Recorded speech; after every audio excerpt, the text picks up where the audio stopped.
Je ne sais pas ce qui nous arrive, mais j'ai l'impression que plus le temps passe, plus nous devenons des personnes impuissantes, amorphes, zombifiées et incapables de se prendre en main.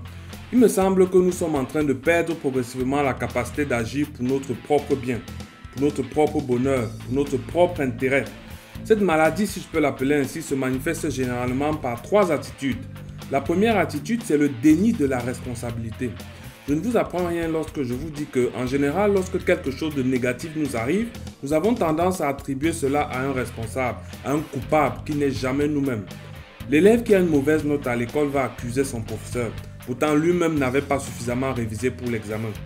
L'individu qui n'a pas assez d'argent pour se soigner ou payer les études de ses enfants va dire que c'est parce que son salaire est très petit.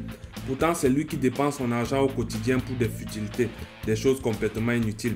Il ne comprend pas que même si son salaire est relativement petit, il peut bien le gérer et être capable de faire beaucoup de choses importantes avec. Bref, vous comprenez donc que nous avons toujours tendance à attribuer nos échecs, nos malheurs à une cause extérieure qui n'est jamais nous-mêmes. La deuxième attitude dont je vais parler ici, c'est la victimisation. La victimisation consiste à prétendre que nous sommes constamment attaqués et combattus par des personnes qui ne veulent pas notre bien. Ce nouveau fléau peut se retrouver à l'échelle microscopique au niveau des individus ou alors à l'échelle macroscopique au niveau des grands groupes. À l'échelle microscopique, on peut par exemple constater que sur les réseaux sociaux, il y a des gens qui postent des statuts pour dire combien ils sont attaqués, combien ils ont des ennemis qui ne veulent pas les voir évoluer, progresser dans leur vie. Ils publient à longueur de journée des statuts qui s'adressent à leurs ennemis imaginaires. Dans ces statuts, ils donnent des citations inspirantes et expliquent combien leurs ennemis ne peuvent pas les atteindre, combien ils sont forts et intouchables, combien les jaloux, les aigris et les fausses personnes sont montés et sont descendus. J'aimerais poser une question à ce genre de personnes. Dites-moi un peu, dans vos têtes, vous croyez que vous représentez même quoi Pourquoi en fait qu'on vous en veut particulièrement? Dans votre tête, vous êtes qui au juste? Si vous voulez attirer l'attention, faites-le par vos accomplissements. Réalisez des choses de valeur qui attireront pour de vrai la convoitise et la jalousie des autres. Et laissez les autres en fait vous exprimer ce qu'ils ressentent. Votre bavardage sur vos statuts est improductif.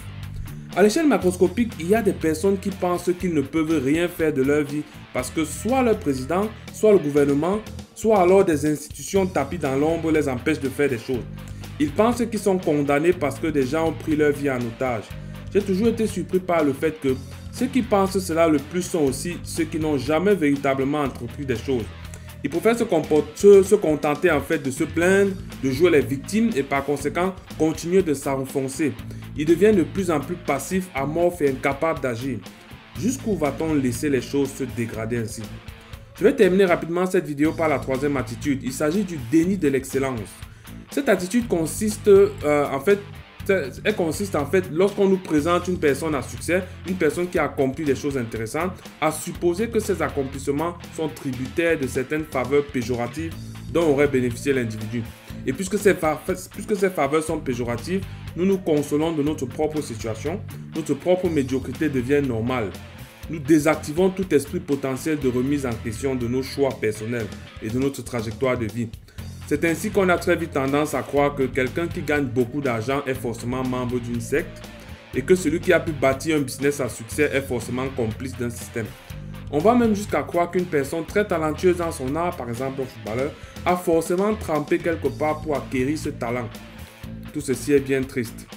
Les trois attitudes que je présente dans cette vidéo agissent comme des forces invisibles qui nous maintiennent dans l'immobilisme, l'inaction et la médiocrité. Je ne souhaite pas que ce phénomène perdure, c'est pour cela que je fais cette vidéo. Montre-la à tes proches et si tu as quelque chose à dire, dis-le en commentaire. Je te lirai avec beaucoup d'intérêt. À très bientôt.